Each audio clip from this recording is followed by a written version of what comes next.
ನಾವೆಲ್ಲರೂ ಅಪಘಾತಕ್ಕೆ ನಿಮ್ಮ ಮನಸ್ಸಿನಲ್ಲಿ ಏನಿರುತ್ತೆ ನಿಮ್ಮ ಮನಸ್ಸಲ್ಲಿ ಅಪಘಾತ ಅಂದಾಗ ಒಂದು ಆಕ್ಸಿಡೆಂಟ್ ಆಯ್ತು ಅಂದ್ರೆ ಏನಿರುತ್ತೆ ಹೇಳ್ಬೇಕು, ಮಾತಾಡ್ಬೇಕು ನೀವು. ಭಯ ಅಲ್ಲ, ಅಪಘಾತ ಈಗ ಆಯ್ತು ಅಂತಂದ್ರೆ ನಿಮ್ಮಲ್ಲೇ ಈಗ ಅಪಘಾತ ಇಂಥವ್ರು ಮಾಡಿದಾಗ, ಇವಾಗ ನಿಮ್ಮ ಹೆಸರೇನು? ಸಂಗಮೇಶ್ ಅವರೇ ಅಪಘಾತ ಮಾಡಿದಾಗ ಸಂಗಮೇಶ್ ಮನಸ್ಸಿನಲ್ಲಿ ಏನ್ ಬರುತ್ತೆ? ನಾನೇನ ಕಾರಣನ, ಅವನ ಅಡ್ಡ ಬಂದ, ಕರೆಕ್ಟಾ? ಅಪಘಾತ ನೀವು ಏನೋ ಆಯ್ತು ಅಂದಾಗ ನಾವು ಯಾವತ್ತೂ ನಮ್ಮನ್ನು ನಾವು ಅಪಘಾತ ಮಾಡಿದೆ ಅಂತ ಹೇಳಲ್ಲ. ಯಾಕಂದ್ರೆ ಅದಕ್ಕೆ ಅಪಘಾತ ಅಂತೀವಿ. ಅದು ಅಕಸ್ಮಾತ್ ಆಗಿ ಆಗ್ತಕ್ಕಂಥದ್ದು. ನೀವೇನು ಮಾಡಬೇಕು ಅಂತ ಏನು ಹೋಗ್ಬೇಕು ಅಂತ ಯಾರು ಇರಲ್ಲ, ಅದು ಮರ್ಡರ್ ಆಗ್ಬಿಡುತ್ತೆ. ಯಾರಿಗಾದ್ರೂ ನೀವು ಡ್ಯಾಶ್ ಮಾಡಿದ್ರೆ ಅದು ಅಟೆಂಪ್ಟ್ ಅನ್ನಂಗೆ ಆಗುತ್ತೆ ಮತ್ತು ನೀವು ಉದ್ದೇಶಪೂರ್ವಕವಾಗಿರುತ್ತೆ. ಇದು ಅಕಸ್ಮಾತ್ ಆಗಿ ನೀವೇನು ಮಾಡೋಕ್ಕೂ ಹೋಗೋದು ಇಲ್ಲ, ಬಟ್ ಅದು ಆಗ್ಬಿಡುತ್ತೆ ಘಟನೆ. ಆಟೋ ಬಂದರು, ಹೋಗ್ತಾ ಇರ್ತೀರಾ, ಇನ್ಯಾರೋ ಆ ಕಡೆ ಬಂದರು, ಪ್ರಾಣಿ ಬಂತು, ಸೈಕಲನ್ನು ಬಂದ, ಇನ್ಯಾರನ್ನ ಉಳಿಸ್ಬೇಕು, ಅವಾಗ ಈ ಅಪಘಾತ ಆಗುತ್ತೆ. ಅದಕ್ಕೆ ಇದು ನಾವು ಅಕಸ್ಮಾತ್ ಆಗಿ ನಡೀತಕ್ಕಂಥ ಘಟನೆ ಅಂತೀವಿ. ಅಕಸ್ಮಾತ್ ಆಗಿ ನಡೀತಕ್ಕಂಥದ್ದು ಅಲ್ವಾ? ಅದಕ್ಕೆ ಆಕ್ಸಿಡೆಂಟ್ ಅಂತ, ಅದಕ್ಕೆ ಇನ್ಸಿಡೆಂಟ್ ಅಂತ. ಅಪಘಾತ ಅನ್ನೋ ಪದ ತೆಗೆದುಬಿಟ್ಟಿದ್ದಾರೆ. ಇನ್ಸಿಡೆಂಟ್ ಅಂದ್ರೆ ಘಟನೆ, ಅದಕ್ಕೆ ಘಟನೆ ಅಂತೀವಿ, ಅಪಘಾತ ಅಂತ ಕರೆಯಲ್ಲ. ಇನ್ನೂ ನಾವು ಅದನ್ನೇ ಉಳಿಸ್ತಾ ಇದ್ದೀವಿ, ಅದನ್ನೇ ಉಪಯೋಗಿಸ್ತಾ ಇದ್ದೀವಿ. ಆ ಅಪಘಾತದ ಅನ್ನೋದ್ರೆ ಘಟನೆ ನಡೀತು, ಅದು ಒಂದು ವಾಹನ ಅಥವಾ ಇನ್ನೊಂದು ವಸ್ತು ಇರ್ಬೋದು, ಪ್ರಾಣಿ ಇರ್ಬೋದು, ಯಾರೇ ಒಂದು ಮಾನವ ಇರ್ಬೋದು, ವಾಹನ ಇರ್ಬೋದು, ಎರಡಕ್ಕೂ ಒಂದಕ್ಕೊಂದಕ್ಕೆ ಉಂಟಾಗ್ತಕ್ಕಂಥದ್ದು, ಅದಕ್ಕೆ ಘಟನೆ ಅಂತೀವಿ. ಒಂದಕ್ಕೊಂದು ಎರಡು ವಾಹನಗಳು ಒಂದಕ್ಕೊಂದು ಹೊಡೆದುಕೊಳ್ಳತಕ್ಕಂಥದ್ದು. ಇದಕ್ಕೆ ಕಾರಣ ಏನು? ಬೇಕಾದಷ್ಟು ಕಾರಣಗಳಿರ್ತದೆ. ಅಪಘಾತಗಳಿಗೆ ಕಾರಣಗಳು ತುಂಬ ಇದೆ. ಅಪಘಾತಗಳಿಗೆ ಮೊದಲನೇದೇ ಅಪಘಾತಗಳಿಗೆ ಇವಾಗ ಒಂದು ಸಂಶೋಧನೆಗಳ ಪ್ರಕಾರ ಏನಂದ್ರೆ ಓವರ್ ಸ್ಪೀಡಿಂಗ್ ಅಂತ ಇರ್ತದೆ. ಅಪಘಾತಗಳಿಗೆ ಕಾರಣ ಏನು? Over speed. ಓವರ್ ಸ್ಪೀಡ್ ಅಂದ್ರೆ ಏನು ನಿಗದಿತ ಒಂದು ಸ್ಪೀಡ್ ಇರುತ್ತೆ, ಅದಕ್ಕೆ ನಾವು ಜಾಸ್ತಿ ಹೋಗ್ತಕ್ಕಂಥದ್ದು. ಅದು ದ್ವಿಚಕ್ರ ವಾಹನ ಇರ್ಬೋದು, ಕಾರ್ ಇರ್ಬೋದು, ಬಸ್ ಇರ್ಬೋದು. ಈಗ ನೀವೆಲ್ಲ ಸಿಟಿನಲ್ಲಿ ಓಡಿಸ್ತಕ್ಕಂಥವ್ರಿಗೂ ನಿಮಗೆ ವೇಗ ಅನ್ನೋದು ಇಲ್ಲ, ಇದೆಯಾ? ನೀವು ಏನೇ ಮಾಡಿದ್ರು ಎಷ್ಟು ಹೋಗ್ತೀರಾ? 30ರಿಂದ 40 ಒಳಗೆ ಇರ್ತೀರಾ. ಅಂದರೆ ನಿಮಗೆ ಇದು ತುಂಬ ಮ್ಯಾನೇಜ್ಮೆಂಟ್ ಬೇಕಾಗಿರೋದು. ನಿಮಗೆ ಸ್ಪೀಡಿಂದ ಏನು ಅವಶ್ಯಕತೆ ಇಲ್ಲ. ನೀವು ಯಾರು ಸ್ಪೀಡಾಗಿ ಓಡಿಸೋಂಥವ್ರು ಅಲ್ಲ. ಬೆಂಗಳೂರಿನಲ್ಲಿ ಓಡಿಸೋರೆಲ್ಲ 20, 30, 40 ಹೋದ್ರೆ ಇನ್ನು ಕಷ್ಟ ಆಗುತ್ತೆ, ಜಾಸ್ತಿ ಆಗುತ್ತೆ. ಆಗದೇ ಇಲ್ಲ, ಸಾಧ್ಯನೇ ಇಲ್ಲ.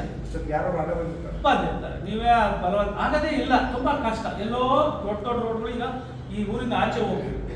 ಆದರೆ ಈಗ ನಾವು ಏನಪ್ಪ ಮಾಡಬೇಕು? ನಾವು ಯಾಕೆ ಅಪಘಾತಗಳಾಗುತ್ತೆ? ನಮ್ಮ ಮೇಲೆ ಯಾಕೆ ಬರುತ್ತೆ? ಈಗ ನಾವೆಲ್ಲರೂ ಒಳ್ಳೆ ಡ್ರೈವರ್ ಆಗಬೇಕು ಅಂತ ಆಸೆ ಅಂತ ಇರುತ್ತೆ. 25 ವರ್ಷ ಸರ್ವಿಸ್ ಮಾಡಿದ್ಮೇಲೆ ನಿಮ್ಗೆ ಗೋಲ್ಡ್ ಮೆಡಲು, ಸಿಲ್ವರ್ ಮೆಡಲ್ ಈ ಥರ ಎಲ್ಲ ಕೊಡ್ತಾರೆ. ನಾವು ತಗೋಬೇಕು ಅಂತ ಒಂದು ಆಸೆ ಇರುತ್ತೆ, ತಗೋಬೇಕು, ಅಪಘಾತ ರಹಿತವಾದ ಚಾಲಕ ಆಗಬೇಕು. ಸೊ ಇದಕ್ಕೆ ಏನಂದರೆ, ಯಾವುದೇ ಒಂದು ಅಪಘಾತಗಳಿಗೆ ಕಾರಣ ಮನುಷ್ಯನ ಮನಸ್ಸು. ಯಾವುದೇ ಒಂದು ನಡಿಬೇಕಾದ್ರೆ ಮನುಷ್ಯನ ಮನಸ್ಸು. ಈ ಮನಸ್ಸನ್ನು ನಾವು ಸರಿಯಾಗಿ ಇಟ್ಕೊಂಡಾಗ ಈ ಒಂದು ಎಲ್ಲ ಸಮಸ್ಯೆಗಳಿಗೊಂದು ಪರಿಹಾರ ಸಿಗುತ್ತೆ. ಉದಾಹರಣೆಗೆ ಈಗ ಬರೀ ನೀವು ಚಾಲಕರಾಗಿದ್ದೀರಾ, ನಿಮಗೆ ಸಂಬಂಧಪಟ್ಟದ್ದೇ ಹೇಳಬೇಕು. ಈಗ ನಾವು ರಸ್ತೆ ಮೇಲೆ ನಾವು ದೂರ್ತಾ ಇರ್ತೀವಿ. ರಸ್ತೆ ಯಾಕೆ?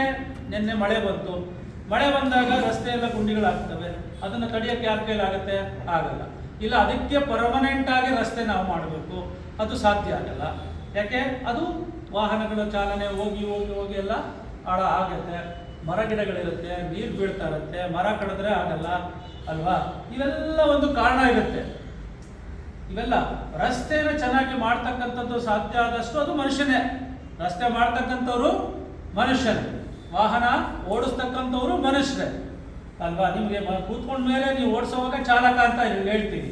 ಸೊ ಎಲ್ಲದಕ್ಕೂ ಮನುಷ್ಯನೇ ಕಾರಣ ಆಗಿರೋದ್ರಿಂದ ನಮ್ಮ ಮನಸ್ಸನ್ನು ನಾವು ಶಾಂತವಾಗಿ ಇಟ್ಕೊಂಡು ಈ ಪರಿಸ್ಥಿತಿಗಳನ್ನು ಅರ್ಥ ಮಾಡಿಕೊಂಡು ಚಾಲನೆ ಮಾಡಿದ್ರೆ ನಾವು ಕೂಡ ಸ್ವಲ್ಪ ಅಪಘಾತ ರಹಿತವಾದ ಚಾಲಕ, ಸುರಕ್ಷಿತ ಚಾಲಕ ಅಂತ ನಾವು ಅಂದ್ಕೋಬೋದು.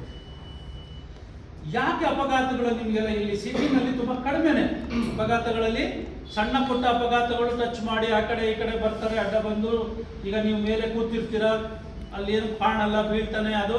ಆದರೂ ಕೂಡ ವಾಹನ ನಮ್ಮದು ದೊಡ್ಡದಾಗಿರೋದ್ರಿಂದ, ಜವಾಬ್ದಾರಿ ನಮಗೆ ಜಾಸ್ತಿ ಇರೋದ್ರಿಂದ, ಎಲ್ಲ ನಾವು ಯೂನಿಫಾರ್ಮ್ನಲ್ಲಿ ಇರೋದ್ರಿಂದ, ನಮಗೆ ಬ್ಯಾಡ್ಜು, ಲೈಸೆನ್ಸು ಇವೆಲ್ಲ ಕೊಟ್ಟಿರೋದ್ರಿಂದ ಅಲ್ವಾ?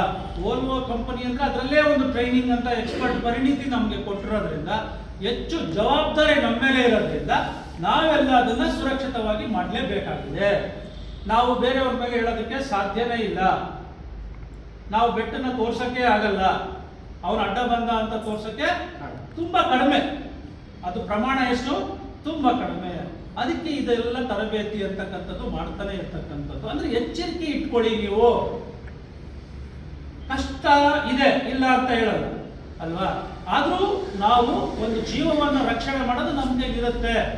ನಮ್ಮ ಡ್ಯೂಟಿ ಏನಿರುತ್ತೆ 8 hours ಡ್ಯೂಟಿನಲ್ಲಿ ಎಷ್ಟು ಸಾಧ್ಯನೋ ಅಷ್ಟು ನಾವು ಒಂದು ಸುರಕ್ಷಿತವಾಗಿ ಚಾಲನೆ ಮಾಡಿದ್ರೆ, ಒಬ್ಬ ವ್ಯಕ್ತಿಯ ರಸ್ತೆ ಮೇಲೆ ಅಪಘಾತವನ್ನು ತಪ್ಪಿಸಿದ್ರೆ ಒಂದು ಕೈಯೋ ಕಾಲೋ ಏನೋ ಆಯ್ತು ಅಂತ ಇಟ್ಕೊಳ್ಳೋಣ, ಅವ್ನು ಆಗದಲ್ಲೇ ನಾವೇನಾದ್ರೂ ಒಳ್ಳೆ ಚಾಲಕನಾಗಿ ಅವನಿಗೆ ರಕ್ಷಣೆ ಮಾಡಿದ್ರೆ ನಾವು ಒಂದು ಒಳ್ಳೆಯ ಚಾಲಕ ಆಗ್ತೀವಿ.